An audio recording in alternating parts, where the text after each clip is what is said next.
श्रीमातृपितृचरणकमलेभ्यो नमः। पिण्डीश्वरदेवाय नमः। पितृदेवाय नमः। रामदेवाय नमः।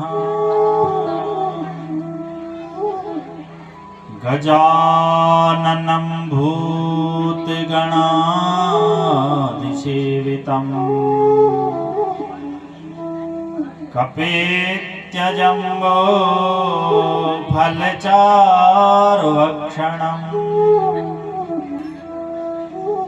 उमासुतं शोकविनाशकारकम्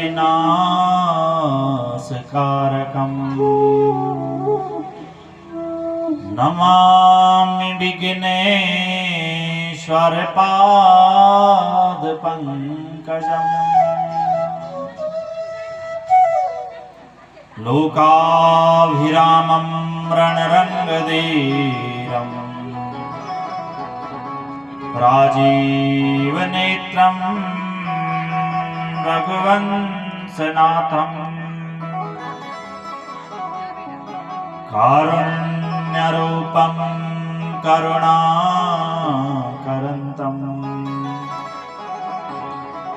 श्रीरामचन्द्रं शरणं प्रपद्ये।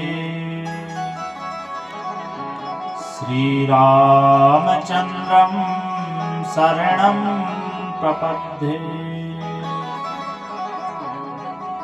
वंशी विभूषितकरा नवनीरदाभा पीताम्बराधरणविम्बफलाधरोष्टा पूर्णेन्दुसुन्दरमुखादरविन्दनेत्रा कृष्णात् परं किमपि तत्त्वमहं न जाने। कृष्णात् परं किमपि तत्त्वमहं न जाने। अज्ञानतिमिरन्धस्य ज्ञानाञ्जनशलाकया चक्षुरुन्मीलितं येन तस्मै श्रीगुरवे नमः। तस्मै श्रीगुरवे नमः। ज्वालामुखी जगन्माता देवढुंग निवासिनी अनंत कोटि ब्रह्मांड नायिके जगदम्बिके। जय जय श्री राधारमण जय जय नवल किशोर। जय गोपीचित चोर प्रभु जय जय माखन चोर। जय जय माखन चोर। आइए हनुमंत विराजिए कथा कहूँ मति अनुसार। प्रेम सहित आसन धरो पधारिए हनुमत लाल।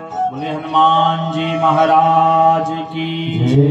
सियावर रामचंद्र भगवान की। श्रीमद् भागवत भागवत महापुराण की, श्री हरिवंश महापुराण की, पितृ देवताओं की, सत्य सनातन धर्म की, भक्त और भगवान की, पिंडीश्वर देवता की, गोपेश्वर महादेव की, बिल्वेश्वर महादेव की, बद्रीनाथ धाम की, केदारनाथ धाम की, गंगोत्री धाम की, यमुनोत्री धाम की। जय जय श्री राधे श्याम। परम आराध्या अपने इष्टकुल नरसिंह नागराज को प्रणाम करते हुए परात्पर पर ब्रह्मा परमात्मा अनंत कोटि ब्रह्मांड नायिका मणिद्वीपा द्विवासिनी माँ त्रिभुवन जननी त्रिगुण सुंदरी परम्बा भुवनेश्वरी महाराज राजेश्वरी की वांगमया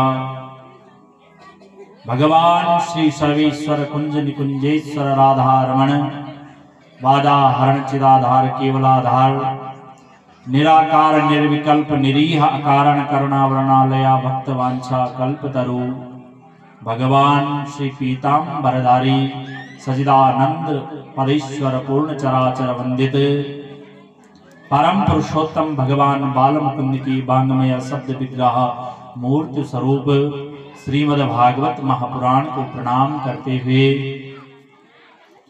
भगवान श्री लक्ष्मी नारायण की वांगमय शब्द विग्रह मूर्ति स्वरूप श्री हरिवंश महापुराण को प्रणाम करते हुए तद अधिष्ठात्री देवी देवता गणों के चरणों में नमन एवं वंदन करते हुए व्यास आसनारूढ़ अनेकों पुराणों के मर्मज्ञ विद्वान सद्गुरुदेव भगवान के चरणों में नमन एवं वंदन करते हुए सर्वतो भद्रमंडलों पर आवाहित पूजित प्रतिष्ठित त्रिंशत कोटि देवी देवता गणों के चरणों में नमन एवं वंदन करते हुए समस्त देवी देवताओं के अवतारी पुजारी निजवाल क्षेत्रपाल देवता पिंडीश्वर देवता बिल्वेश्वर महादेव नृसिंह देवता घंटाकर्ण देवता मानचंपा देवता माँ भगवती राजराजेश्वरी समस्त जितने भी हमारे इस केमर के देवी देवता हैं सबको प्रणाम करते हुए इस मंडप के आचार्य जी उपाचार्य जी वेद पाठी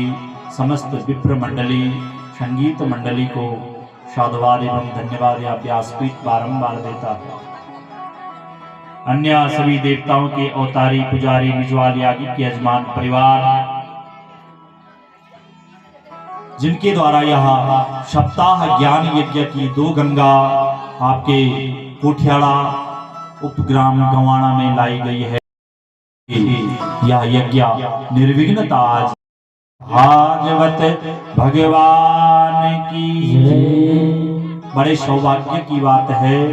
यजमान परिवार ने अपने माता पिता एवं समस्त पितृ देवताओं के उद्धार के लिए यह 2 गंगा अपने आंगन में लाई है और इस गंगा में हम सब क्या कर रहे हैं, स्नान कर रहे हैं, गोता लगा रहे हैं। 3 दिन आज हो गए और अब शेष 4 दिन और बचे हुए हैं।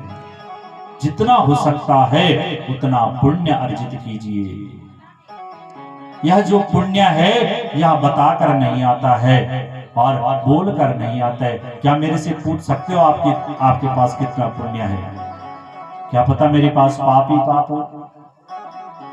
परंतु यह कैसे दिखता है? इस पंडाल में दिख रहा है कि आप सब आ रहे हैं। इसका मतलब किसी न किसी जन्म में आपने अच्छे कर्म किए होंगे, अच्छे पुण्य कर्म किए होंगे, इसलिए आप सबको क्या भागवत जी की और हरिवंश जी की कथा सुनने को मिल रही है। बोले हरिवंश महापुराण की जय। तो इन 2 गंगाओं में हम सबको गोता लगाने को मिल रहा है। समय की जो गति है वह निरंतर भाग रही है। 12 बजे हमें ऐसा लगता है कि पता नहीं कब समय निकल जाता है, पता नहीं चलता है 4 बज गई और बोलते बोलते ऐसी भगवान की शक्ति हम अंदर आ जाती है। मन करता है कि पूरा पुराण सुना दे। परंतु काल के मुख में सब फंसे हुए हैं, इसलिए उस को नहीं लांघ सकते हैं। इस दिव्य पुराण की कथा अभी आपने भागवत जी के अंदर कथा सुनी, किस प्रकार का वैराग्य होता है, अन्य अनेकों कथाएं आपने श्रवण की है। मैं अपना परम सौभाग्य समझता हूं कि आप जैसे मर्मज्ञ विद्वान के साथ मुझे भी कथा बोलने का एक शुभ अवसर मिलता है। और कल मैं ऐसे गिन रहा था तो ये हमारी 14वीं कथा जो हम साथ में कर रहे हैं। आपने ही मुझे ये पुराणों के बारे में बताया था और मेरा परम सौभाग्य है कि 14वीं बार मैं आपके साथ इस कोठियाड़ा गांव में कथा कर रहा हूं। बोले भागवत भगवान की जय। क्योंकि आप तो स्वयं क्या है मेरे लिए वेद व्यास जी हैं, जिन्होंने मुझे इस पुराण के बारे में बताया। और हकीकत वास्तव में बोलूं, मुझे आनंद आता है, मन कर रहा था अगर 4 भी बज जाए तो कोई बात नहीं, क्योंकि आपके जो वाणी है उसमें वास्तव में सरस्वती है। ऐसी दिव्य कथा भी आपने श्रवण की, वैराग्य के बारे में आपको बताया, दान के बारे में आपको बताया, दान करना चाहिए। इन पुराणों में अगर या हरिवंश पुराण मैंने प्रथम दिवस बोला था, या हरिवंश पुराण 9 दिन का होता है। अगर हरिवंश पुराण ही कोई कराए तो जो कथा भागवत जी के अंतर्गत आपने श्रवण की, मनु और शत्रुपा सृष्टि इत्यादि की रचना आपने श्रवण की, वह भी इस हरिवंश पुराण में है, क्योंकि ये भी भगवान के अवतार हैं और भगवान के वंश हैं। आइए हम इन कथाओं को प्रणाम करते हुए, कल मैंने आपसे निवेदन किया था कि हरिवंश पुराण में आपने कथा सुनी थी, राजा पृथु की कथा सुनी थी। यह पृथ्वी पर अत्याचार बढ़ गया था, जिस कारण इस पृथ्वी ने गौ का स्वरूप बना लिया था। यह दिव्य कथाएं आपको कल श्रवण करवाई थी। आगे हम चलते हैं। इस विष्णु पर्व में मनवंतर, मनु देवता और अनेकों ऋषियों का वर्णन है। 4 युगों का इसमें वर्णन है। कौन कौन से हैं 4 युग? सर्वप्रथम सतयुग आता है। इसकी उम्र कितनी है? 17,28,000। उसके बाद त्रेता युग आता है। इसकी उम्र कितनी थी? 12,96,000। उसके बाद द्वापर युग आया, जिसमें स्वयं भगवान कृष्ण का जन्म हुआ और वह घटकर कितना हो गया? 8,64,000, 6,400।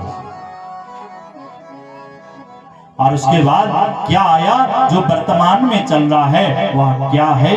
कलयुग है, जिसकी उम्र है 4,32,000। ध्यान से सुनो, जो आ रहा है आने दीजिए, बैठ जाइए, क्योंकि आगे वाले पिछाड़े तो कुछ दिखाने में नहीं लगे, कोई देखने भी लगे ब्यास जी पर के नहीं देखो। जो हमारे छोटी माता वाली से दौड़ो भी करने का बिटन ब्यास जी की आवाज होनी। आगे आप बैठे हैं, आगे का मतलब क्या होता है? जो सबसे अच्छा विद्यार्थी रहता है उसे कक्षा में आगे बैठाया जाता है। बैठाए जाओ, इसका मतलब जो आगे बैठे हुए हैं वह वास्तव में भगवान की कथा सुनने आए हैं, न कि बाहर से जो आ रहा है उसे देख रहे हैं। इसलिए व्यासपीठ भागवत जी की तरफ, हरिवंश पुराण की तरफ देखो, आने वाला बाद में भी मिल जाएगा। बोले हरिवंश महापुराण की जय। पहले सतयुग आया, उसमें उसकी उम्र सबसे अधिक थी। फिर त्रेता युग आया, थोड़ा घट गया। फिर द्वापर युग आया और घट गया, और कलयुग आया और सीधा तिहाई रह गई। तो वैसे ही क्या, जैसे इन युगों की आयु घटी, वैसे ही इस समय हमारी आयु भी घट रही है। तो इसके लिए जैसे हमारी आयु घटी है, इसके लिए एक श्लोक आया है कि लक्षाब्द वे सतयुगे त्रेतायम आयु आब्धकम द्वापरे च सहस्राब्दे कलो चायुर्शताब्धकम। यह श्लोक भविष्य पुराण का है। भविष्य पुराण में अनेकों कथाएं लिखी, अनेकों बातें लिखी हुई है। क्या लिखा है? लक्षादेवे सतयुगे, जब सतयुग था उस समय कितने साल की उम्र होती थी? लक्ष बोलते हैं लाख वर्ष की। आहा कनु रेव नहीं सोयू लाख वर्ष का नत्याड़ा देखिए, पुत्याड़ा देखिए। और उसके बाद त्रेता युग आया। त्रेता युग में 10,000 उम्र हो गई। किसकी हुई? मनुष्य की। उसके बाद द्वापर युग आया। कैसी घटी उम्र? केवल 1000 वर्ष रह गई। कलो चायुर शताब्दकम, जन कलयुग आई 100 वर्ष की उम्र होगी। और बहुत सारा व्यक्तित्व 100 वर्ष तक भी नहीं जी पाना। बोलने का तात्पर्य है पहले बढ़ते कर्म में गया और घटते कर्म में आ रहा है। क्यों नहीं हमारे मन के अंदर का ज्ञान जागृत हो रहा है? मरकट जैसा वैराग्य हम इस पंडाल में आते हैं, सोचते हैं जो शास्त्र जी ने बताई तय भौका बेटन अपना घर पर कोलू भगवान की भक्ति कोलू जनी भैर गए और सु भूली गई।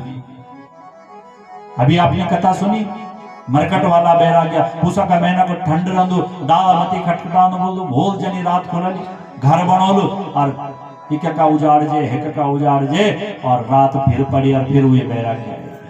ऐसा वैराग्य क्यों हमारे मन के अंदर आता है? क्योंकि हम बैठते तो हैं, शरीर से बैठते हैं और उस ज्ञान को जागृत नहीं कर सकते हैं। बोलते हैं प्रत्येक व्यक्ति के अंदर क्या है? ज्ञान रहता है, उसे जागृत करना पड़ता है। इन जगहों में आकर दान करना चाहिए, पुण्य करना चाहिए, तब हमारा ज्ञान जागृत होता है। स्कंद पुराण के पूर्व खंड के 41वां अध्याय का 13वां श्लोक है कि यस्य हस्तो च पादो च मनश्चैवास संयुतम विद्या तपस्य कीर्तिश्च सतीर्था फलमश्रुते। यस्य हस्तो, जिसके हाथों से इतना सुंदर शरीर हमारे दिन भगवान जी को दुई आंखा दुई कनोड़ नाक घिचू दांत और सुंदर शरीर बनाई। हाथ दिने दुई हाथ की जगह 4 हाथ भी तो दी सब होते हैं, परंतु 2 हाथ दिए। यस्य हस्तो च पादो च, जिसके हाथ ये ऐसी जगह जाकर दान पुण्य नहीं करते हैं वह हाथ व्यर्थ है। पादोचा, ऐसे तीर्थ में आकर और भगवान के चरणों की ओर वह पैर आगे नहीं बढ़ते हैं हमारे, वह पाद भी व्यर्थ है। बोले विष्णु भगवान की जय। क्या बोला स्कंद पुराण ने? मनश्चैवास संयुतम। चलो ठीक है, नहीं करो दान, मत जाओ कहीं पुण्य स्थान पे, परंतु अंतिम में क्या लिखा? मनश्चैवाच संयुतम। पिछाड़ी बैठ जाओ, अगाड़ी ना आया व्यासपीठ की तरफ, परंतु मनश्चैवाच संयुतम। ते मन ते एक जगह तो रखा, भगवान का प्रति रखा। अनेकों कथाएं इन पुराणों में हैं, परंतु उसको सुनने वाला होना चाहिए। हमें मन को जागृत करना होगा। मन तो केवल यहाँ नहीं है, केवल यहाँ शरीर बैठा रहता है। मन तो परसों भी का था, कल भी का मैंने, वह भटक रहा है। किसी का चमियाला बाजार, किसी का घर, के का धनु पर, के का गोर भर, सब यही छूट जाता है। कोई साथ में नहीं जाता है, केवल जाता है जो हमने कर्म किए, जो धर्म किए, वह हमारे साथ जाता है। कि धनानि भूमो पशवश्च गोष्ठी भार्या गृहे द्वारे जना शंशाने देहश्चितायां परलोक मार्गे कर्मान गो गच्छति जीविका।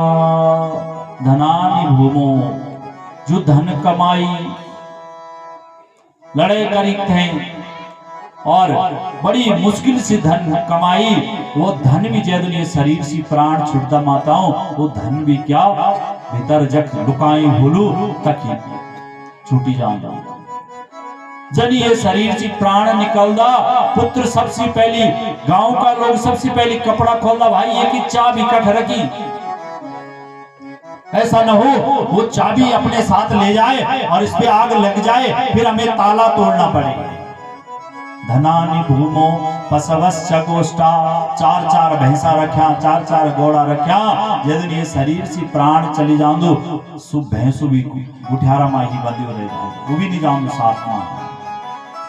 भारिया जी पत्नी का 7वां विवाह का समय बंधन करदा और बोलदा, हे धर्म पत्नी बोल 7 वचन बोलाई जांदा कि 7 जन्मों तक तेरो साथ देलू, जदुन ये शरीर से प्राण छुटदा वेदुन सब पत्नी केवल कखमाऊंदी डेली तक होंदी। गांव वाला बोलदा, भाई तेरो काम है कि तू भीतर चल जा, और जो हमारा भाई बंद छे ये 4 कांदा मत उठाते और हम ते कख ले जाए देना शमशान घाट मा ले देहश्चिताया। जय शरीर पर हमें अभिमान थे कि हम बड़ा सुंदर छी, हमने इतका दान करी पुण्य करी, इतका हमारा पास में गाड़ी छी, इतका हमारा पास में बंगला छी, इतका हमारी जमीन छी, उस शरीर में केवल चिता तक साथ देलू। और तक बाद गांव का लोग पुत्र इत्यादि आंदा और ते शरीर पर क्या लगे देना, आग लगे देना, और आग लगवाने का बाद थोड़ा देर बाद सु शरीर क्या हो जांदू, पंचभूतों में मिले जांदू, मिट्टी मां मिल जांदी, जल मां मिल जांदू, और आकाश मां उड़ जांदू। और ये प्रकार से ये शरीर जय पर हमते अभिमान थे, वो सब क्या केवल हमारे साथ में के जांदू, केवल हमारा साथ में जो हमने अच्छा कर्म करी होला, कखी दान करे होलू, कखी पुण्य करे होलू, सो हमारा साथ में चले जाऊं माताओं। इसलिए कहते हैं कि जैसे भी आओ भगवान की भक्ति करो, नहीं तो उन गाड़ी उन बंगलों से कुछ नहीं होगा। कि बड़ी बड़ी गाड़ी बंगला तेरा, बड़ी बड़ी तेरी शानी, बड़ी बड़ी गाड़ी बंगला तेरा, बड़ी बड़ी तेरी शानी, बड़ी बड़ी गाड़ी बंगला तेरा, बड़ी बड़ी तेरी शानी, बड़ी बड़ी गाड़ी बंगला तेरा, बड़ी बड़ी तेरी शानी। रोज रोज का नया नया सुपना, नई नई तेरी वाणी, रोज रोज का नया नया सुपना, नई नई तेरी वाणी। राम को नाम विलेंदु कबारी, हरि को नाम विलेंदु कबारी, हरि को नाम विलेंदु कबारी, हरि को नाम विलेंदु कबारी। मन लगो दो लाटा तो आई जारी छुयो मां, मन लगो दो लाटा तो आई जारी छुयो मां, मन लगो दो लाटा तो आई जारी छुयो मां, मन लगो दो लाटा तो आई जारी छुयो मां। राम को नाम विलेंदु कबारी, हरि को नाम विलेंदु कबारी, राम को नाम विलेंदु कबारी, हरि को नाम विलेंदु कबारी। बड़ी बड़ी गाड़ी बंगला सब की छुड़ी जाता, साथ में केवल के जांदू जो राम को नाम हम लेने वालों वो साथ में जांदू हमारा। इसलिए राम का नाम लीजिए और भगवान का नाम लीजिए, जो हमारे साथ में जाएगा वही हमारा धर्म है, वही हमारा कर्म है। भागान में तो यो मन की चोला पाई, बड़ भागान में तो मन की चोला पाई, बड़ भाग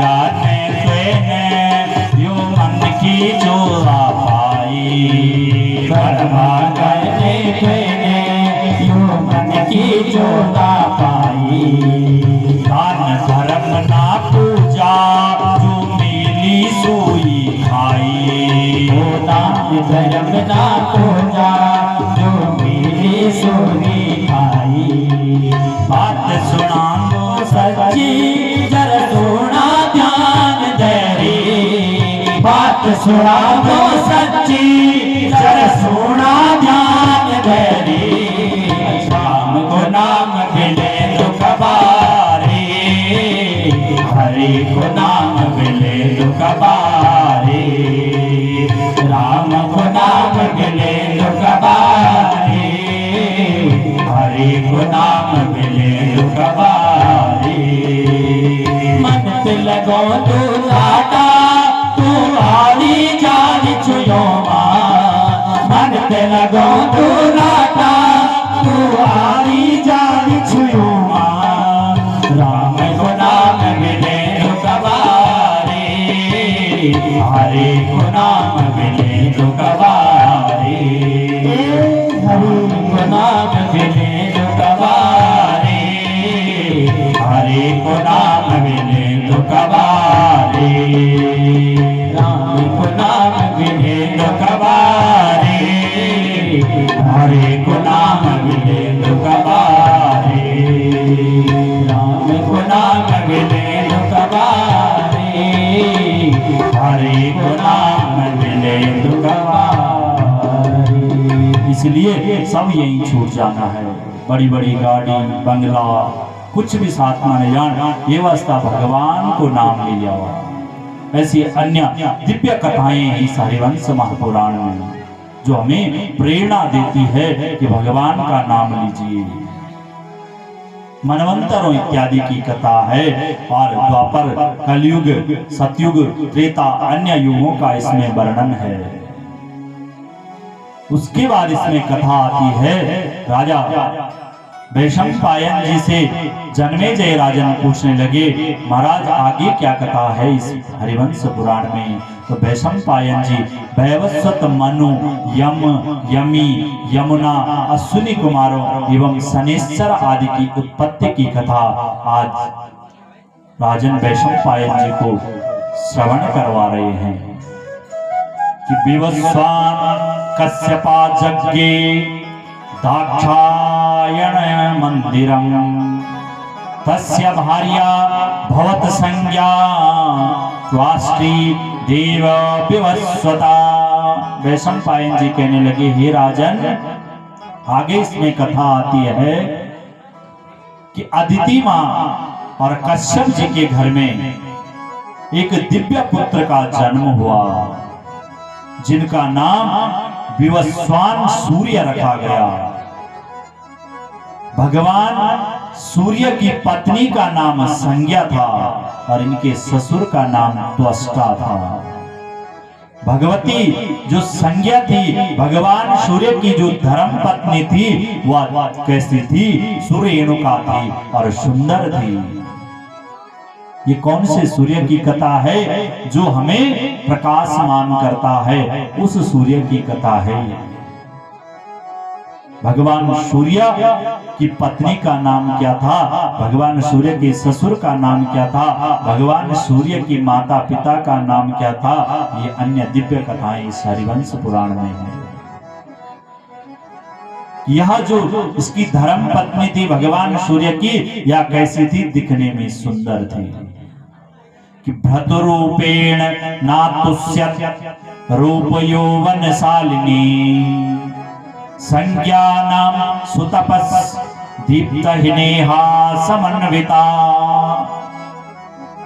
भ्रतरूपेण नातुष्यत्, ये जो संज्ञा थी यह सुंदर थी दिखने में, परंतु यह भगवान सूर्य का जो तप था, तप समझते हो?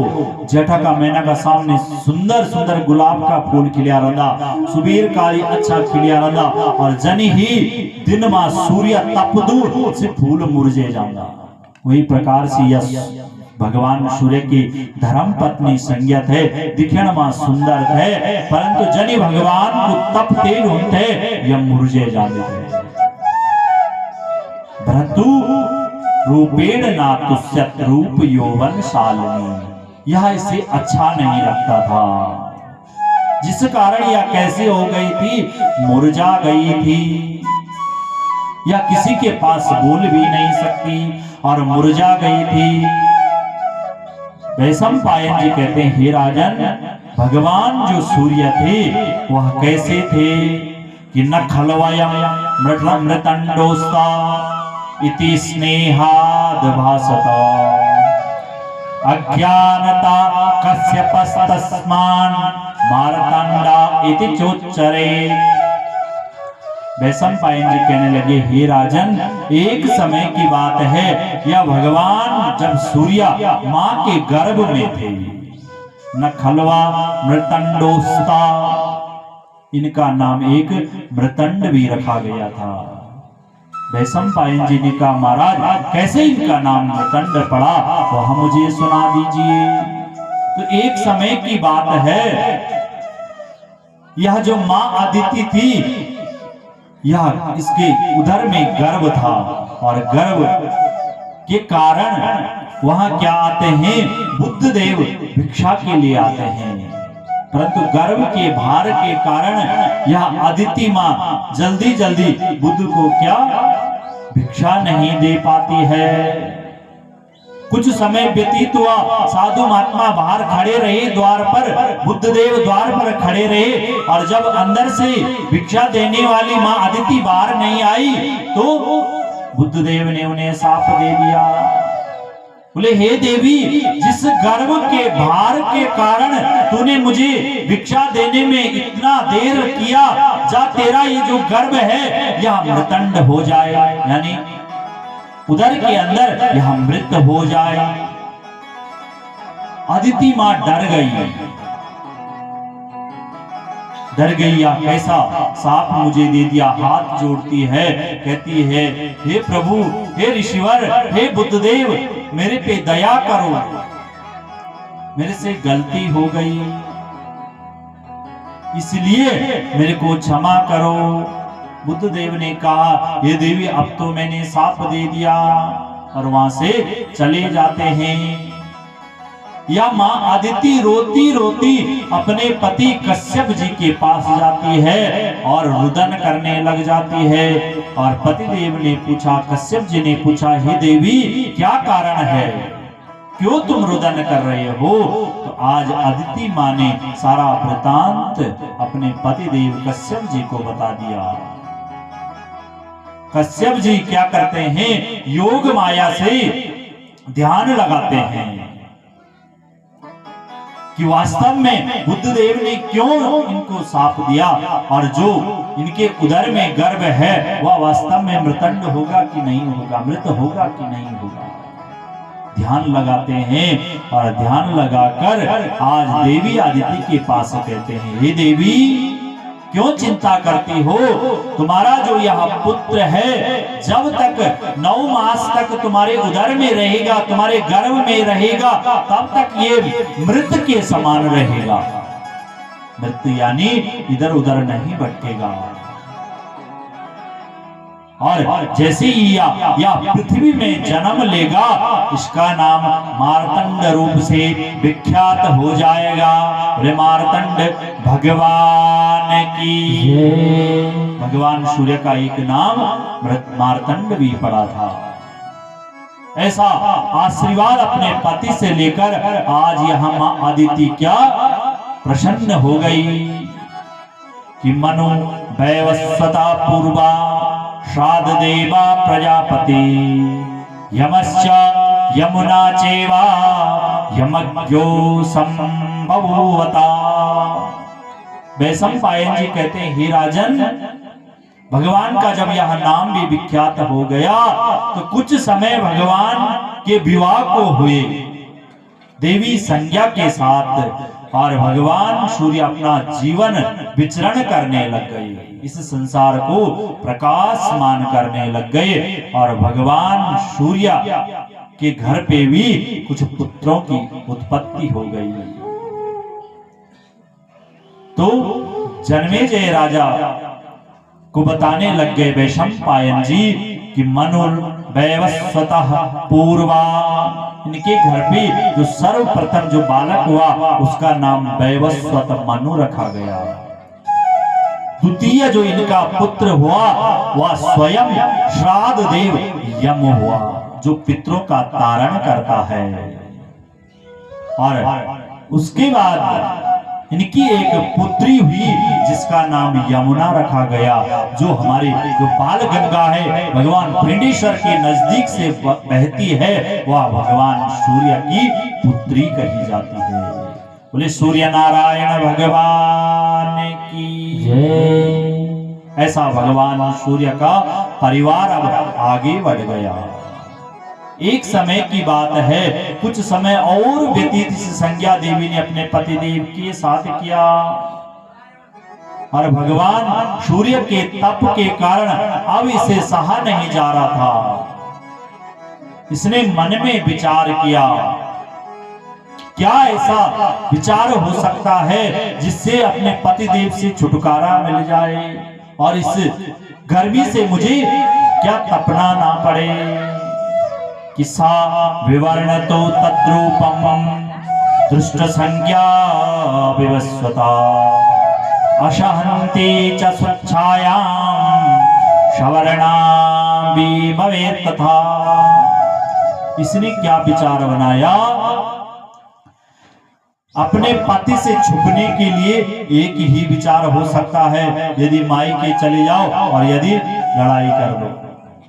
होता है ऐसा, पति से अगर बात नहीं करनी है, कुछ चीज मांगनी है और नहीं दे रहा है तो मायके चले जाओ। 2-4 दिन बाद फोन करेगा कि भाई आ जाओ वो चीज ले लेना, नहीं तो 1-2 दिन तक युद्ध कर दो, स्त्री हट कर दो और पति कुछ ना कुछ देकर आपको मना लेगा। ऐसी संज्ञा देवी ने सोचा, पति का जो तेज है, जो तपती गर्मी है वह सहन नहीं हो रही है, इसलिए इसने क्या किया, अपनी एक स्वरूप दूसरी छाया देवी बना दी, अपने जैसे दिखने वाली, और ऐसा लग रहा था मानो या दूसरी संज्ञा हो। अपने प्रतिबिंब से जन्म जेठ का महीना खड़ा रहा और घाम का सामने खड़ा होना तो सामने क्या रहा हमारो छेल ऊपर दो तो सुई ने लग रहा हाथ उठोला तेल लगो जन हमारो सु छेलू या तो कौन लगे। इन्हीं संज्ञा देवी ने आज अपनों ही प्रतिबिंब बने दी। या छाया देवी जैसे ही उत्पन्न हुई, या संज्ञा देवी को प्रणाम करती है, बोली हे बहन, किस उद्देश्य से मुझे प्रकट किया है और क्या मेरा कार्य है। यह विनती कर और वह हाथ जोड़कर खड़ी हो गई।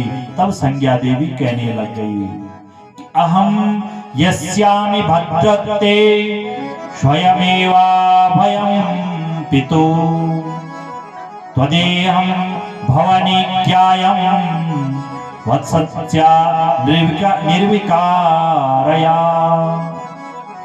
बोला हे बहन, हे देवी, हे छाया, मैंने आपको किस लिए उत्पन्न किया है, इसके पीछे कुछ ना कुछ बात होगी, इसलिए आप ध्यान से इस बात को सुनिए। जो मेरे पति हैं वह क्या है, तेज है उनके अंदर, गर्मी है। मैं सुंदर दिखने वाली थी, परंतु अपने पति के तेज के प्रभाव के कारण मैं मुरझा गई हूं, इसलिए अब मैं यहाँ नहीं रह सकती हूँ। मुझे यहाँ शांति नहीं मिलती है, मुझे शांति चाहिए।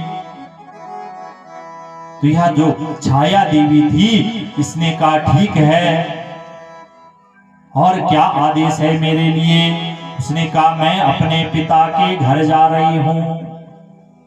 किसने कहा, संज्ञा ने, जो वास्तव में भगवान सूर्य की पत्नी थी। मैं अपने पिता के घर जा रही हूं और तुझे यहाँ मेरे जो 2 पुत्र है, एक पुत्री है, इनको पालना पड़ेगा।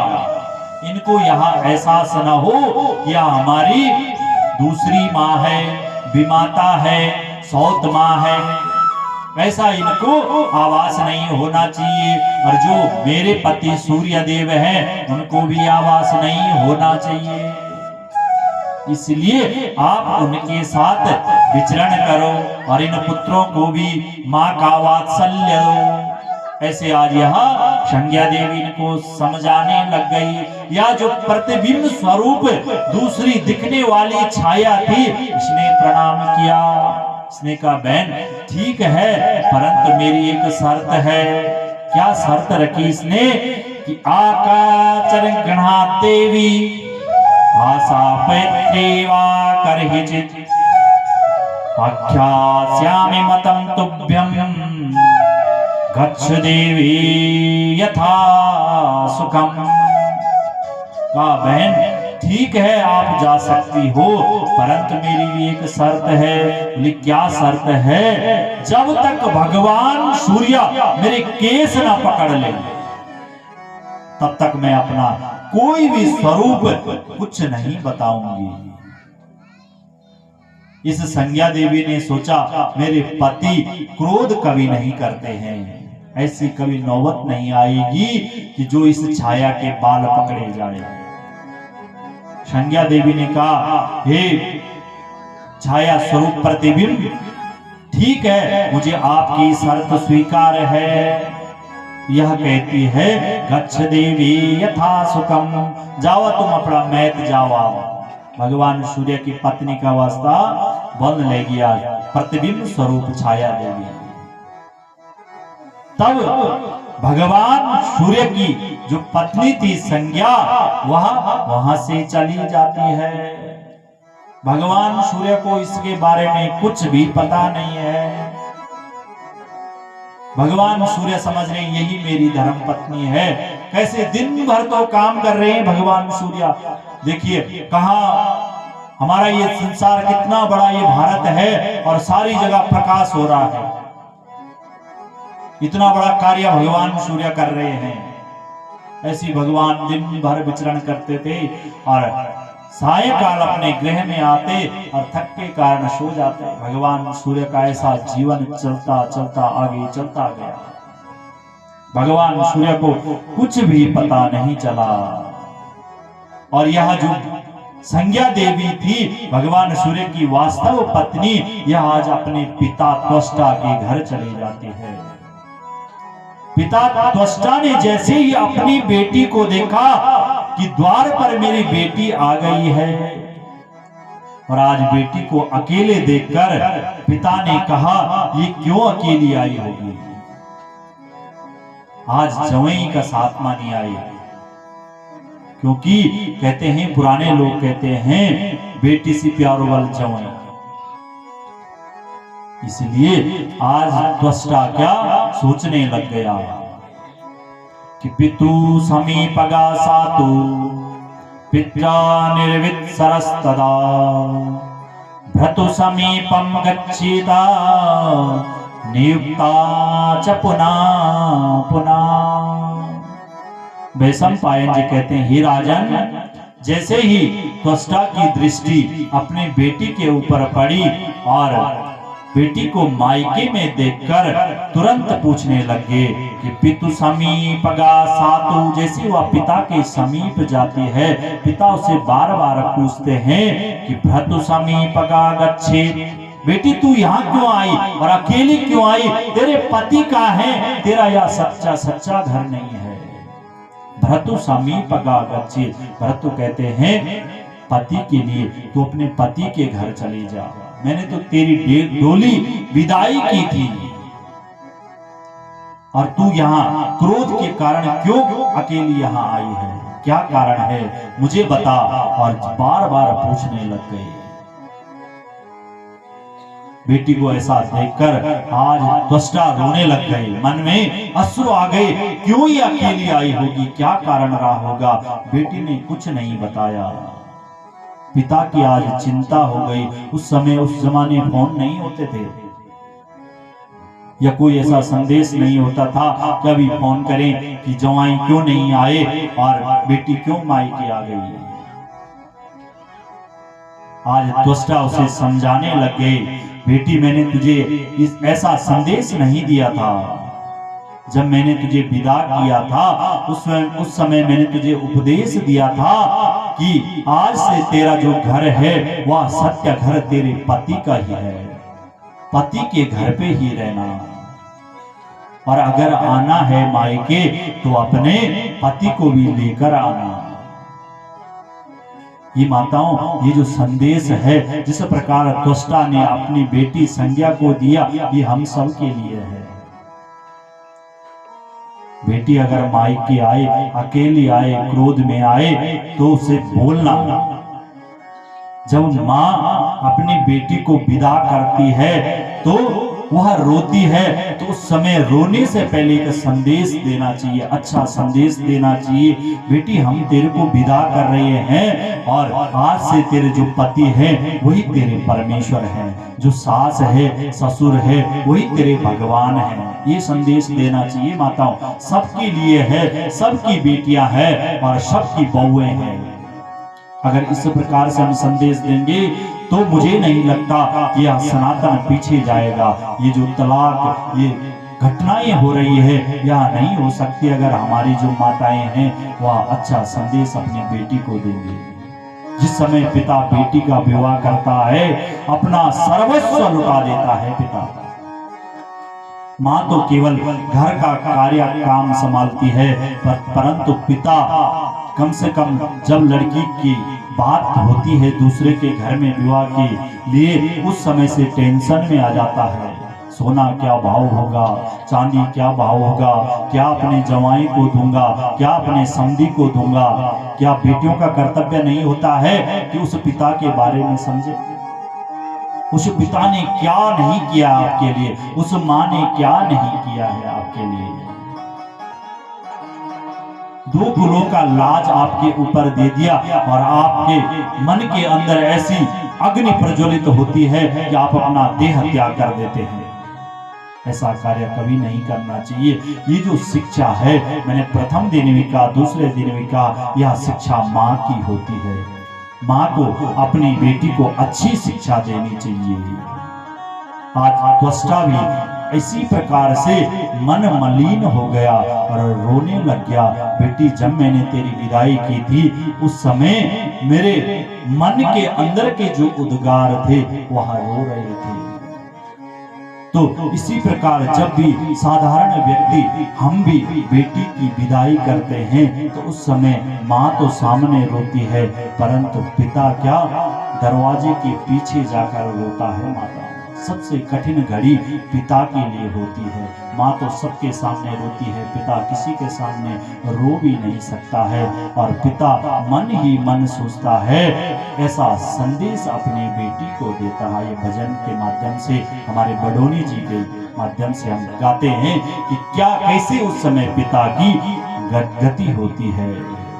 लाडी चली गे बिराना मुलोक, लाडी चली गे बिराना मुलोक। बाबा रोड़ा में आज सुरूक, बाबा रोड़ा में आज सुरूक। लाडी चली गे बिराना मुलोक, बाबा चली गे बिराना मुलोक। आज पिता त्वष्टा भी इसी प्रकार से रोने लग गया। जब मैंने तुझे विदा किया था उस समय मेरे मन के अंदर के जो आंसू थे वह बाहर आए थे। आज तू अकेली क्यों आई बेटी, क्या कारण है? और वह भी उसी प्रकार से, जिस प्रकार से उनकी दशा विदाई के समय थी, इसी प्रकार आज अपनी बेटी को अकेले देखकर आज त्वष्टा भी रोने लग गई है।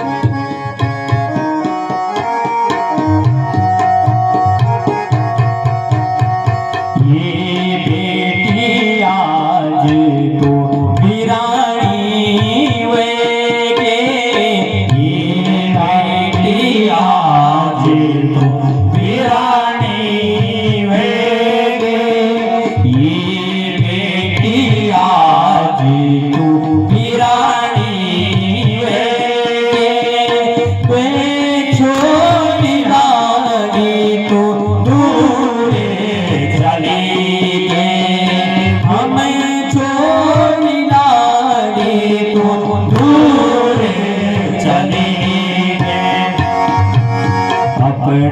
घरे मातो राजी को सिराई,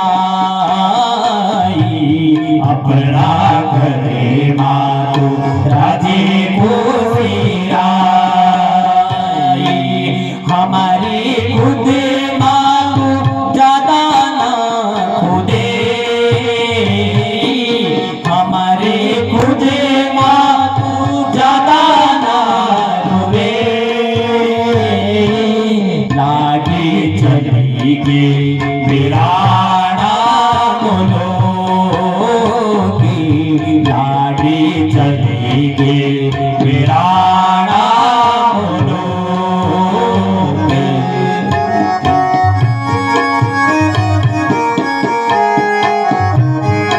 इसी प्रकार से आज जो पिता था वह भी रोने लग गया। मैंने तेरा विवाह किया और मैंने तुझे संदेश दिया था, सत्य जो तेरा घर है वह पति का ही घर है, परंतु तू अपने पति को छोड़कर पुनः कहाँ अपने मायके आ गई।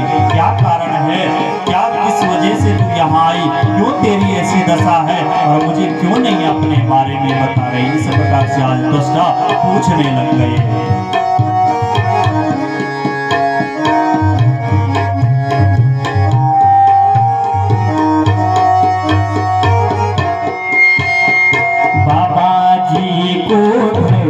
आज कनो सोनो वेगे, बाबा जी को घरे आज कनो सोनो वेगे, माँ जी को घरे आज कनो सोनो वेगे, माँ जी को घरे आज कनो सोनो वेगे। बेटी छोड़ी हमते ससुरा चलेंगे, बेटी छोड़ी हमते ससुरा चलेंगे। हमारी खुदे माँ तो ज्यादा ना खुदे, हमारी खुदे माँ तो ज्यादा ना खुदे। बाबा रोना ने आज सुनो कि माँ जी रोना ने आज सुनो कि लागे चलेगे वीराना बोलो कि, लागे चलेगे वीराना बोलो, लागे चलेगे वीराना बोलो। इस प्रकार से आज त्वष्टा भी जिस प्रकार से अपनी बेटी को विदा किया और जो हम अपनी बेटी को विदा करते हैं, ऐसी स्थिति हमारी रहती है। उस समय बेटी को विदा करते समय सबसे ज्यादा जो मन ही मन अंदर रोता है वह पिता होता है। तो इसी प्रकार से आज त्वष्टा रोने लग गई कि मैंने कैसा संदेश तुझे दिया था और तू आज उस ससुराल को छोड़कर और मायके आ गई। तो वैशंपायन जी कहते हैं, बार बार जब पिता ने पूछा तो उसके मन के अंदर जो अग्नि थी वह उसे क्या उत्तेजना करने लग गई इस संज्ञा को, और वहां अपने पिता के घर को भी छोड़कर वहां से भी निकल गई। कि आगच्छत् बडवा भूत्वा चक्र ब्रह्मा रूप मनिस्थिता, कुरु मथोत्तरान् गत्वा तृणाईन्वाचरारः। स्त्री हट हमें नहीं करना चाहिए। यह आज पिता के बार बार पूछने पर भी नहीं बताया कि क्यों मैं मायके आई, और कहा आप बार बार एक ही प्रश्न मुझे पूछ रहे हो, इसलिए मायके भी मुझे लगता है अब मेरे लिए मायके में जगह नहीं है। और वहां से भी उत्तर पूर्व देश की ओर निकल जाती है और वहां अपना बड़वी का रूप बना देती है, घोड़ी का रूप बना देती है और वहां घास चरने लग जाती है। भगवान सूर्य को कुछ भी पता नहीं है कि क्या मेरे साथ हो रहा है। भगवान सूर्य की जो यह छाया रूपी जो पत्नी थी, उससे भगवान का परिवार और आगे बढ़ा। माता भगवान के कुछ समय और व्यतीत होने के बाद एक पुत्र हुआ सावर्णी मनु, और दूसरे पुत्र हुए शनैश्चर। इस प्रकार से एक पुत्री भी उत्पन्न हुई। आगे आगे भगवान का परिवार खूब बढ़ गया। 4 पुत्र 2 पुत्रियां इत्यादि भगवान सूर्य की हो गई। भगवान सूर्य का परिवार अब बड़ा हो गया, और भगवान सूर्य की जो ये पत्नी थी, यह क्या करने अब लग गई। अब इसके अपने भी बेटे हो गए, अपनी भी बेटी हो गई, और यहाँ जो बहन संज्ञा के जो पुत्र थे, उनके साथ अब थोड़ा सा व्यवहार दूसरा करने लग गई। कि वैशंपायन जी कहते हैं कि संज्ञा तो पार्थिवी तात स्वस्य पुत्रस्य वे तदा चकारभ्याधिकं स्नेहं न तद्या पूर्वजेषु वे। यह जो छाया रूपी संज्ञा थी, यह अब भगवान सूर्य की जो वास्तव पत्नी संज्ञा थी, उसके पुत्रों के साथ क्या करने लग गई, व्यवहार दूसरा करने लग गई। क्योंकि अब अपने बेटे हो गए थे, इसलिए यह दूसरा व्यवहार करने लग गई। यह देखकर कुछ समय व्यतीत हुआ। बड़ा बेटा जो वैवस्वत मनु था, उसे यह बात अच्छी नहीं लगी। उसने कहा कुछ ना कुछ छल कपट तो हमारे साथ हो रहा है, और परंतु घर का बड़ा था, वह चुपचाप सहन करता गया। उसने कहा अगर किसी को बोलूंगा तो अन्य भाइयों पर उसका दुष्प्रभाव पड़ेगा, इसलिए वह चुपचाप करके सहन करने लग गया। कुछ समय और व्यतीत हुआ माताओं, और इस वैवस्वत मनु का जो भाई था श्राद्ध देव यम, इसको यह बात अच्छी नहीं लगी। और यह जो माँ थी छाया रूपी संज्ञा, यह अपने बेटों को रोटी देती, एक एक रोटी देती, अपनी पुत्री को एक रोटी देती, परंतु दूसरे के बेटों को उस रोटी के टुकड़े करके देती, बोलती इतना ही बचा हुआ है। भेदभाव करने लग गई। इस प्रकार से भेदभाव हुआ। यम को अच्छा नहीं लगा और उसे क्रोध आ गया। बालकों को तो क्रोध जल्दी आता है। बाल हट, स्त्री हट, बाल हट और जोग हट, ये 3 हट कभी नहीं करने चाहिए।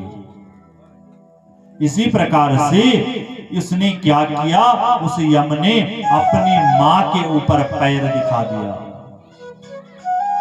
मां को पैर दिखा दिया।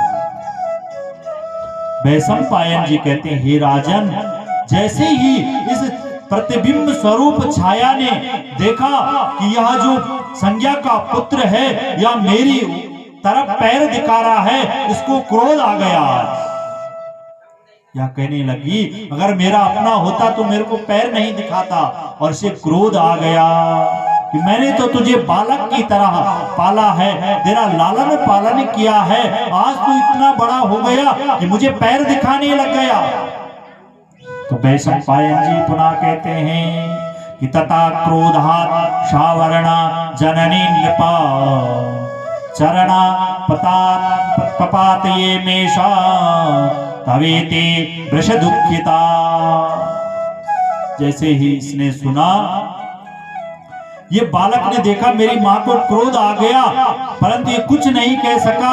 कहा माँ मेरे से गलती हो गई, गलती हो गई। इतने में इस छाया को क्रोध आया था। इसने कहा हे यम, जिस पैर को तूने मेरी तरफ दिखाया है, जा तेरा ये पैर तेरे शरीर से अलग हो जाए। बताओ ऐसा कोई बोल सकता है अपने बेटे के लिए?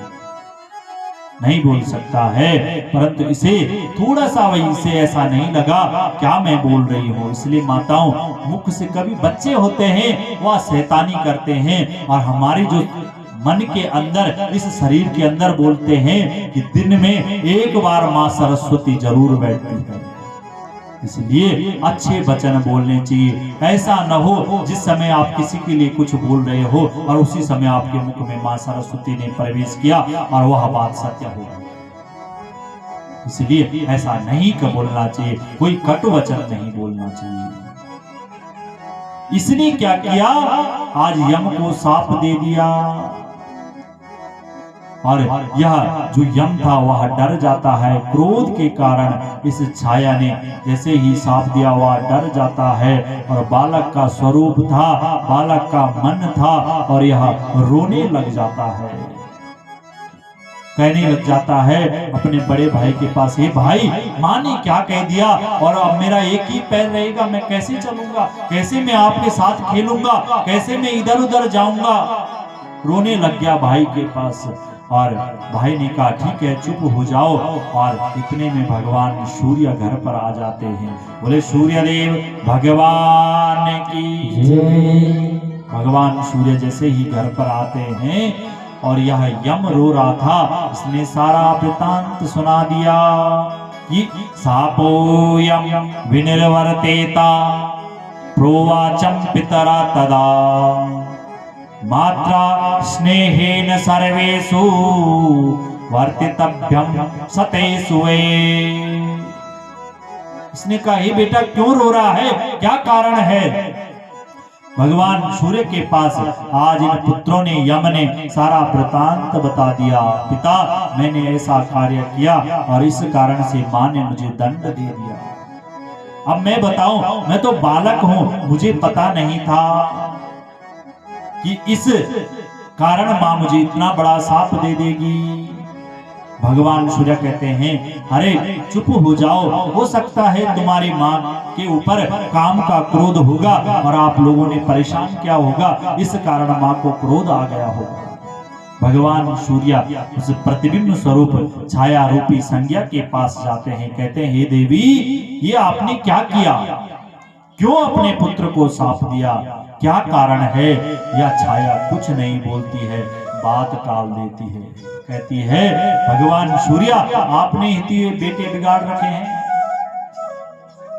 आप ही उनको इतना लाड प्यार करते हैं जिस कारण आज ये पैर दिखाने लग गए मुझे। भगवान सूर्य बार बार पूछते हैं क्यों तुमने ऐसा किया, क्यों तुमने ऐसे किया। कि असंशय पुत्र महत् भविष्यत्रात कारणम येन त्वामा विंशत् क्रोधो धर्मज्ञा सत्यवादिना। आज भगवान सूर्य जब से संज्ञा देवी को बार बार पूछते हैं, यह कुछ नहीं बताती है। तुम्हारी माँ ने, भगवान सूर्य यम के पास कहते हैं, अनेकों बाने बनाते और उस बेटे को चुप करा देते हैं। प्रतिबिंब स्वरूप से छाया से पूछने के बाद फिर भी इसने कुछ नहीं बोला। भगवान सूर्य ध्यान लगाते हैं और जैसे ही ध्यान लगाते हैं भगवान सूर्य को पूरा आवास हो जाता है।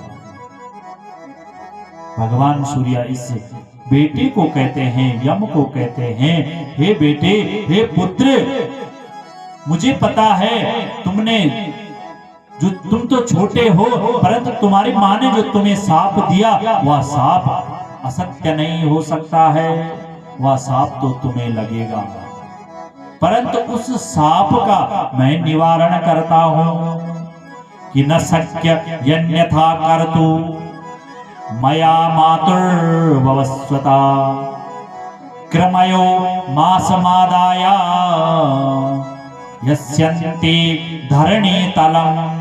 देखिए क्या कहा भगवान सूर्य ने, तुम्हारा जो ये पैर है यह कैसे तुम्हारे धड़ से, तुम्हारे शरीर से अलग होगा। तुम्हारा जो ये पैर है कुछ समय आने के बाद ये शरीर का जो मांस है, ये जो पैर का जो मांस है वह गलने लग जाएगा, क्योंकि माँ ने साप दिया था, गलने लग जाएगा और उस पैर से जो मांस गिरेगा उसको कृमि कहते हैं, कीट पतंग इत्यादि इस पृथ्वी पर ले जाएंगे, तब उसका भक्षण करेंगे और तब तुम्हें दर्द इत्यादि नहीं होगा, पीड़ा नहीं होगी और तुम क्या हो जाओगे, साप मुक्त भी हो जाओगे। और पुनः जो तुम्हारा यह पैर है, यह जो चरण है, वह पुनः तुम्हारे शरीर में स्थापित हो जाएगा। बोले सूर्यदेव भगवान की। इस प्रकार की आज आशीर्वाद देकर अपने पुत्र को और यमदेव प्रसन्न हो जाते हैं। कुछ समय व्यतीत होता है, वह साप यम को लग जाता है और उनका पैर का जो मांस, चरण का जो मांस है वह पृथ्वी पर गिरने लग जाता है। कृमि इत्यादि उसे भक्षण करते हैं और उनको दर्द नहीं होती, पीड़ा नहीं होती है। और जब वह शाप मुक्त हो जाते हैं, पुनः यम का पैर पुनः स्थापित हो जाता है। और पुनः भगवान सूर्य कहते हैं कि आज पिता से आशीर्वाद पाकर कि असंशयं पुत्र महद भविष्यत्रा च कारणम येन त्वामा विशक्रोधो धर्मज्ञा सत्यवादिना। भगवान सूर्य नहीं माने। भगवान सूर्य अपना उस प्रतिबिंब स्वरूप छाया देवी के पास जाते हैं। हे देवी, ठीक है, आपने पुत्र को शाप दिया, मैंने उसे शाप मुक्त कर दिया, परंतु अभी तो बताओ क्या कारण है, क्यों तुम क्रोधित हो, किस वजह से तुमने उसे शाप दिया। या जब बार बार भगवान सूर्य ने पूछा, इसने कुछ नहीं बोला। अभी की बात अगर बार बार बोले जाओ तो आदमी तभी क्रोध है जाता। आज जब पत्नी चुपचाप बैठी थे तो भगवान सूर्य को क्रोध आ गया। मैं 1 घंटे से आपको बोल रहा हूं, क्यों शाप दिया, क्यों शाप दिया, क्या कारण है, आपने कुछ नहीं बोला। और भगवान सूर्य आज इस छाया देवी के केस पकड़ लेते हैं। जैसे ही केस पकड़ा, आज जो संज्ञा के पास शर्त रखी थी वह शर्त टूट गई। इस छाया ने कुछ शर्त रखी थी संज्ञा के पास, वह टूट गई आज। और इसने अपना पूरा भेद बता दिया। ले महाराज, ऐसी ऐसी बात है और आपकी पत्नी ने मुझे प्रतिबिंब स्वरूप बनाया था और अब मैं भी आपकी पत्नी हूँ, क्योंकि आपके पुत्रों की उत्पत्ति हो गई है मेरे द्वारा भी, और आपके वंश को मैंने आगे बढ़ाया है। भगवान सूर्य क्या क्रोध शांत नहीं होता है और भगवान वहां से तुरंत निकल जाते हैं। कहां जाते हैं कि आत्मनम ससुरधाम योगाता तक्षयमत्सयत् तम शक्तो कामो भगवान नासाया कुरुनंदनम। भगवान सूर्य क्रोध के कारण आज भागते भागते अपने ससुराल की ओर जाते हैं। जैसे ही त्वष्टा ने देखा कि आज जवाई जी बिल्कुल क्रोधित हो रखे हैं और त्वष्टा के मन में विचार आया कि मैं अपने जवाई के लिए सुंदर थाली इत्यादि बनाऊं, आरती इत्यादि उतारूं, जिससे मेरे जवाई का क्रोध क्या हो, दामाद का क्रोध शांत हो जाए। भगवान सूर्य जैसे ही द्वार पर जाते हैं, आज ससुर जी आरती इत्यादि करते हैं और उन्हें बैठा देते हैं। भगवान सूर्य ने कहा, ससुर जी मैं आरती के लिए यहाँ नहीं आया हूँ, आप मुझे बताइए मेरी धर्म पत्नी कहाँ है, जो आपकी बेटी संज्ञा है वो कहाँ है। वह जो मेरा सूर्य लोक है वहां से कब निकल गई थी, उसने तो मुझे बताया भी नहीं और आपने भी मुझे कोई उसका जवाब नहीं दिया। आप मुझे बताइए कि तवाति तेज स्वाविष्ट मिदरूपम न शोभते अशहन्ते न तथा संज्ञा वने चरति सात्वते। आज त्वष्टा जो ससुर जी थे उन्होंने कहा, ही जवाई जी बैठिए, आप दामाद जी कुछ समय के लिए बैठिए, मैं आपको सारा वृतांत बताता हूँ। आज त्वष्टा भगवान सूर्य के पास सारा वृतांत बताने लगे कि आपकी जो धर्म पत्नी मेरी बेटी संज्ञा है वह मायके में आई थी, परंतु मैंने उसे एक भी दिन यहाँ रहने नहीं दिया। मैंने उसे बार बार जब पूछा उसने मुझे कुछ नहीं बताया और वह क्रोध के कारण यहाँ से निकल गई थी। परंतु जब मैंने ध्यान लगाया तो मुझे आभास हुआ वह कहाँ कुरु प्रदेश में जा रखी है और वहां उसने बड़वी का रूप बनाया है। भगवान सूर्य ने कहा, ससुर जी ठीक है, परंतु आपने पूछा नहीं वह क्यों गई वहां। तो भगवान सूर्य के ससुर जी ने कहा, हे दामाद जी, आपका जो तेज है और इस कारण मेरी बेटी आपके साथ नहीं रह पाई, वह इस तेज को सहन नहीं कर पाई, जिस कारण से वह कुरु प्रदेश में चली गई है।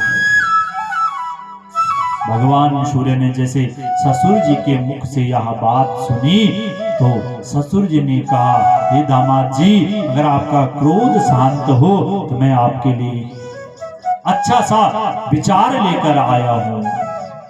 तो भगवान सूर्य क्रोधित थे। भगवान सूर्य ने कहा, ठीक है, आप जल्दी बोलिए, बड़ों का सम्मान करते हैं भगवान। इसलिए भगवान ने कहा, ठीक है, कहिए।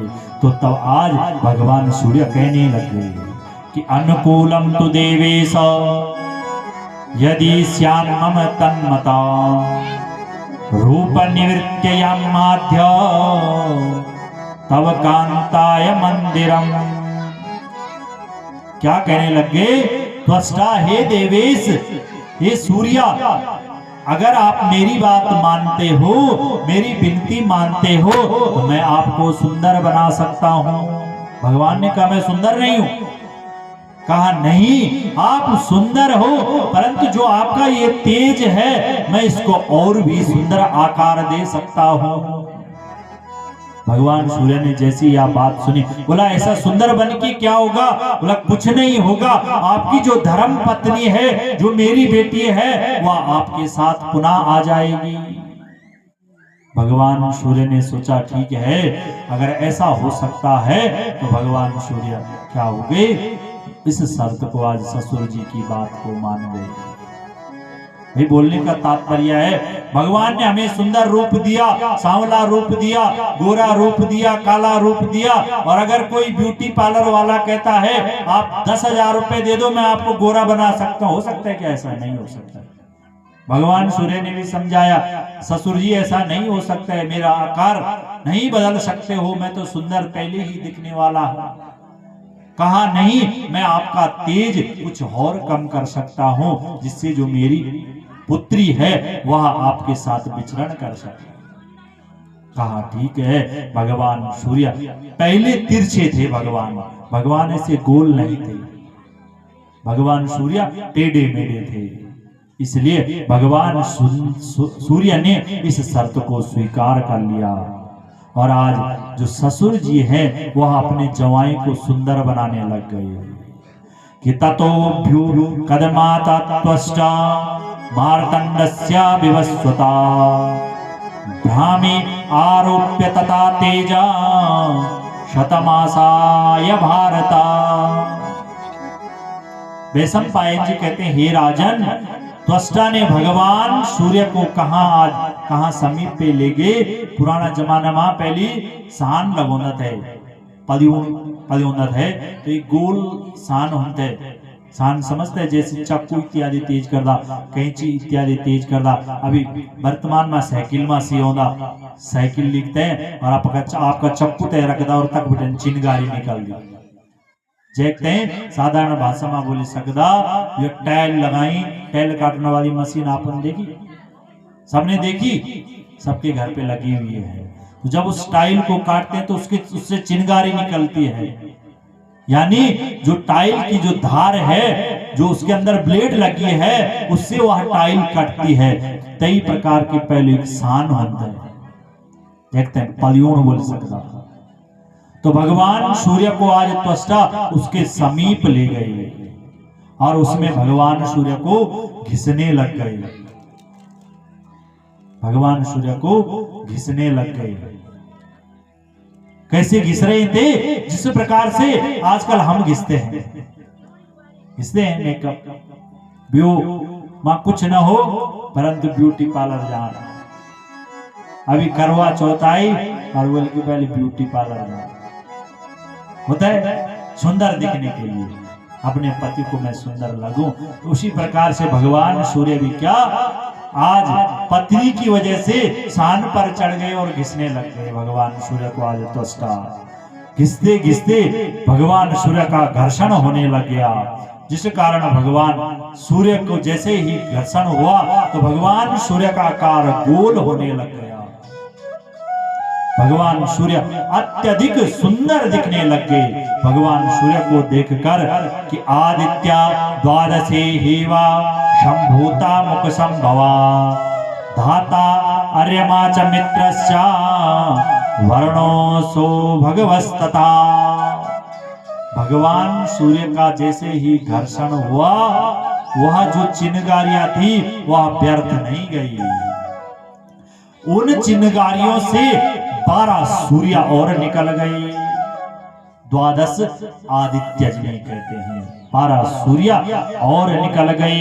वैशंपायन जी कहते हैं कि हे राजन, उन्हीं किरणों से यह 12 आदित्य निकले थे, जिनका नाम धाता पड़ा, अर्यमा पड़ा, मित्र, वरुण, अंश, भग, इंद्र, विवस्वान, पूषा, प्रजन्या, त्वष्टा और विष्णु।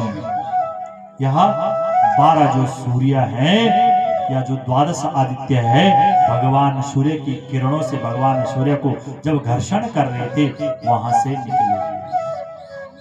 प्रत्येक मेनका प्रत्येक सूर्य होगा, प्रत्येक मेनका सूर्य का ऋषि होगा, गंधर्व होगा, नाग होगा।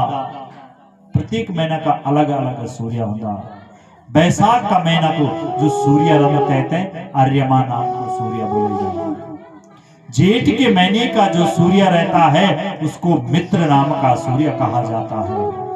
आषाढ़ के महीने का जो सूर्य होता है वह वरुण नाम का सूर्य होता है। श्रावण के महीने का जो सूर्य होता है वह इंद्र नाम का सूर्य होता है। और भादों के महीने का जो सूर्य होता है वह विवस्वान नाम का सूर्य होता है। आश्विन के महीने जो सूर्य होता है वह त्वष्टा नाम का सूर्य होता है। और कार्तिक के महीने का जो सूर्य होता है वह विष्णु भगवान स्वयं होते हैं।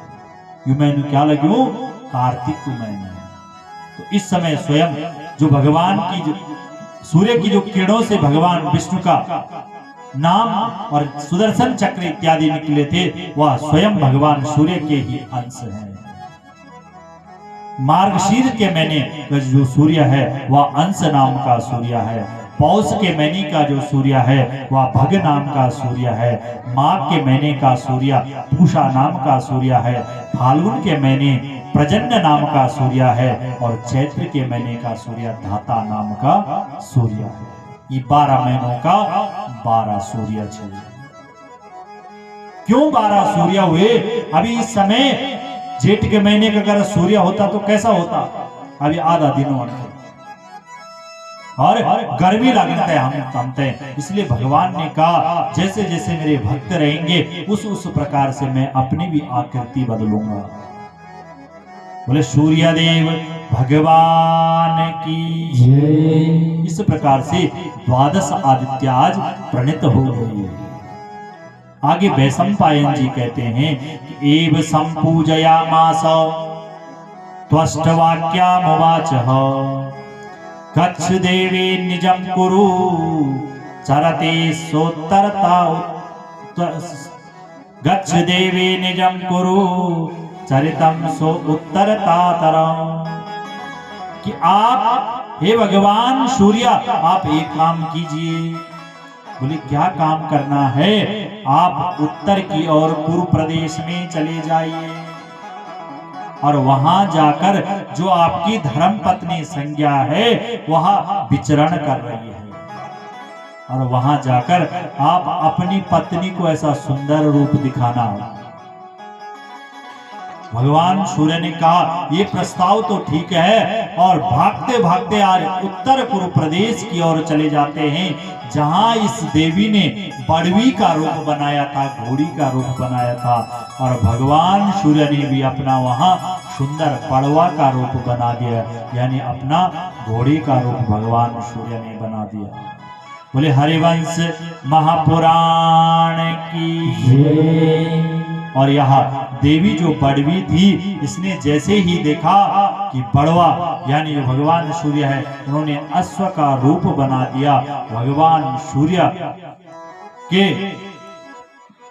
शरीर से तेज निकलता है और वह इस देवी बड़वी देवी के नासिका से बाहर निकल जाते हैं वह तेज, और वह अश्विनी कुमार, वहां भी 2 पुत्र उत्पन्न हो जाते हैं।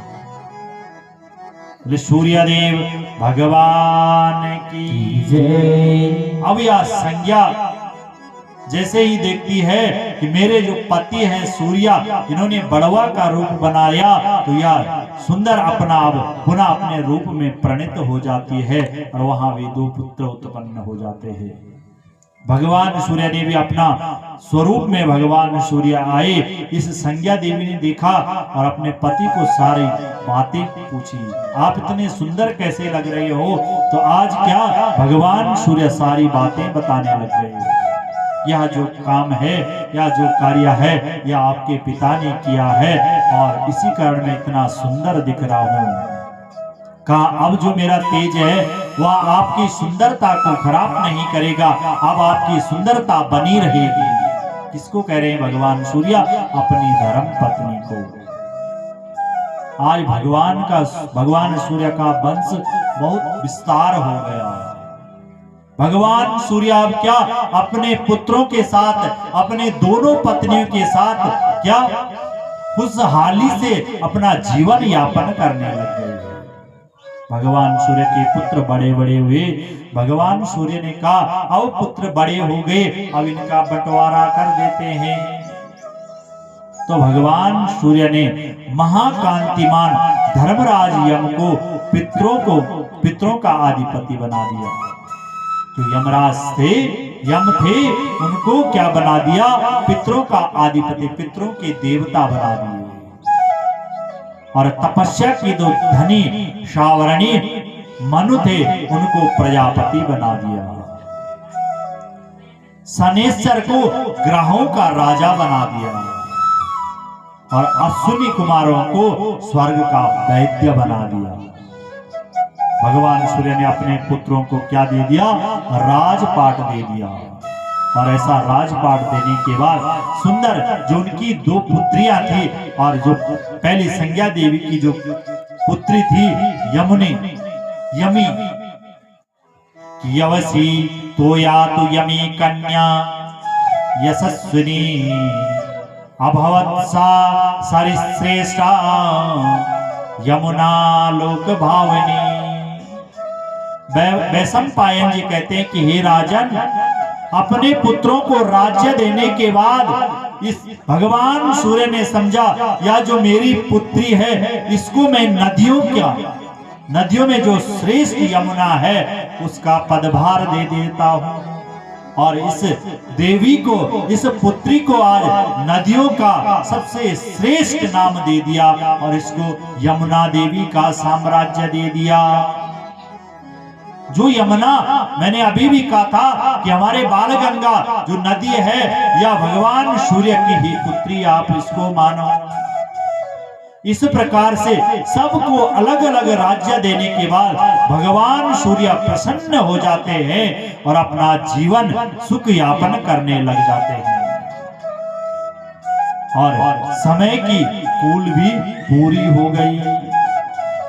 इसलिए जो भी भगवान सूर्य की देवताओं के जन्म की, देवताओं के वंशों की कथा श्रवण करता है, भगवान सूर्य की कथा मन में धारण करता है, जिस प्रकार से भगवान का वंश आगे बढ़ा उसी प्रकार से हम लोगों का वंश भी बढ़ जाता है।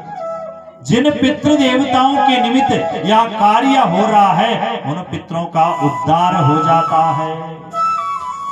जिस गांव में या हरिवंश पुराण और श्रीमद् भागवत महापुराण हो रहे हैं उस गांव में खुशहाली आ जाती है। भगवान इष्ट भिंडेश्वर, भगवान बिल्वेश्वर उस गांव में कृपा कर देता है, उस क्षेत्र में कृपा कर देता है। बिल्वेश्वर महादेव की जय, गोपेश्वर महादेव की जय। ऐसी अन्य दिव्य कथाएं इस हरिवंश पुराण में है। जितना भी समय मिल रहा है उतना आपको बताने की क्षमता कर रहे हैं कि आप थोड़ा कुछ समझे। और यहाँ कथा में आने का मतलब है कि जो भी हम बोल रहे हैं वह अपने जीवन में जरूर उतारना। ये हरिवंश पुराण वंश को बढ़ाता है, इसलिए इसमें वंशों की ही कथा है। भगवान सूर्य की वंशों की कथा आपने श्रवण की, किस प्रकार से भगवान सूर्य का वंश बढ़ा। और भगवान सूर्य की जो पुत्री यमुना थी वह किस प्रकार से इस संसार में अभी भी देवताओं को, पितरों को कैसे तृप्त करती है। जब हम इस संसार से चले जाते हैं तो क्या करते हैं, अस्थि संचय करते हैं और कहाँ डालते हैं, यमुना जी में, गंगा जी में डालते हैं। क्यों? क्योंकि हमारा जो शरीर है वह तो जल गया, परंतु जो आत्मा भगवान के पास है उस आत्मा को शांति मिल सके। कौन उसको तृप्त करता है? गंगा जी तृप्त करती है। कल जो आपको मैंने कथा सुनाई थी वह गौ की कथा थी, सुनाई थी गौ की कथा। किस प्रकार से माँ भगवती पृथ्वी गौ का स्वरूप बना दिया था। और कल अंतिम में एक भजन बोला था, उस भजन में बताया था कि यहाँ किस चीज की अच्छी दशा नहीं है, गंगा की और गौ की। कल गौ की दशा आपको बताई, इसलिए गौ का भी सम्मान करना चाहिए। और आज जो कथा थी वह किसकी कथा थी? भगवान सूर्य के वंश की कथा थी। भगवान सूर्य की जो पुत्री थी उसका नाम यमी था, यानी भगवान सूर्य ने उसने नदियों में श्रेष्ठ यमुना नाम से उसे विख्यात कर दिया था। इसलिए हमें आज ये प्रण लेना है कि गौ का प्रण हमने कल लिया, आज हमें गंगा का प्रण लेना है कि हमें गंगा को दूषित नहीं करना है।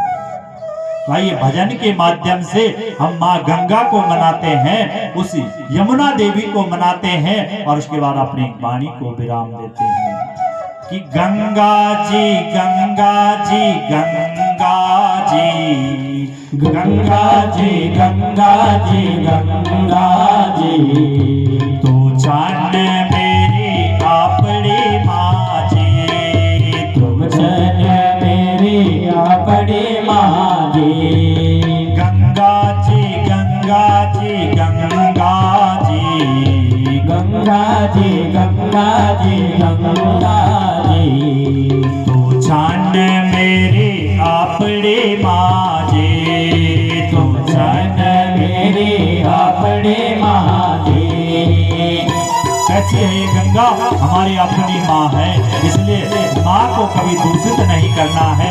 ताली तो बजाएंगे माँ, इसका मतलब आप सबको दूषित करना है। हाथ खड़े करके माँ गंगा के लिए ताली बजाओ, ठंड लग रही है, और उसके बाद ताली बजाकर आरती करना।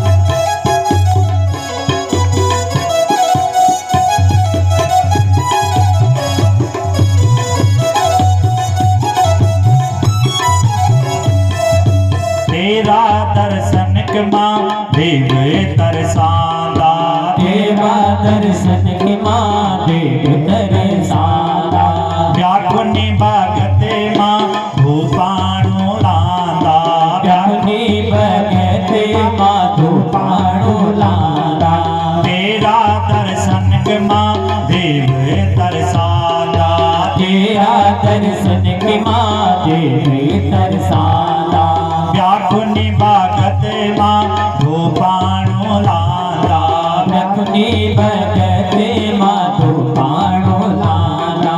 शिव जी आगवाड़ी करदा जी, ओ शिव जी आगवाड़ी करदा में हाजी, तू जान मेरे आपड़े माँ जी, तू जान मेरे आपड़े माँ जी।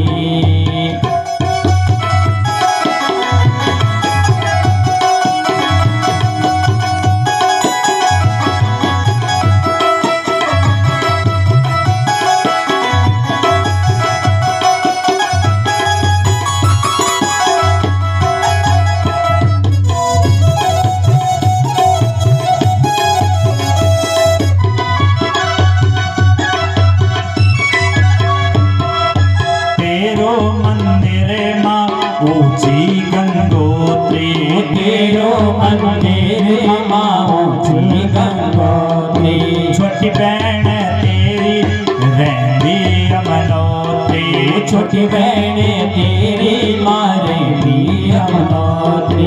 ताली देवदारों की हवाला दी, उतारी देवदारों की हवाला दी। तू छान मेरे आपड़े माजे, तू चैन मेरे आपड़े माजे।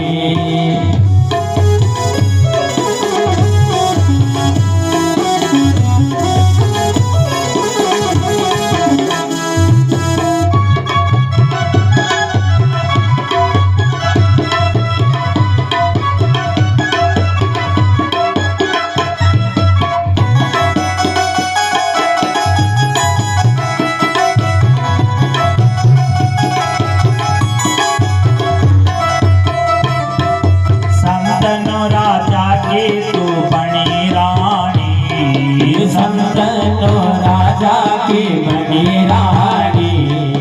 भगीरथ का रूप माँ दे तू पानी, भगीरथ का रूप माने तू पानी। पानी पानी के तू पार लादी, पानी पानी के तू पार लादी। तू छान में आपड़े माजे, तू छान मेरी आपड़े माजे। तू छान में आपड़े माजे, तू छान मेरी आपड़े माजे। गंगा जी गंगा जी गंगा जी, गंगा जी गंगा जी गंगा जी। तू छान मेरे आपड़े माजे, तू छान मेरी आपड़े माजे। तू छान तू जान मेरी आपड़े माजे। तू जान मेरी आपड़े माजे। तू जान मेरी आपड़े माजे। गंगे मैया की आज के आनंद की, भक्त भगवान की, यजमान परिवार की, हरिवंश महापुराण की, श्रीमद् भागवत महापुराण की, सत्य सनातन धर्म की। ओम नमः पार्वती पतये, हर हर महादेव।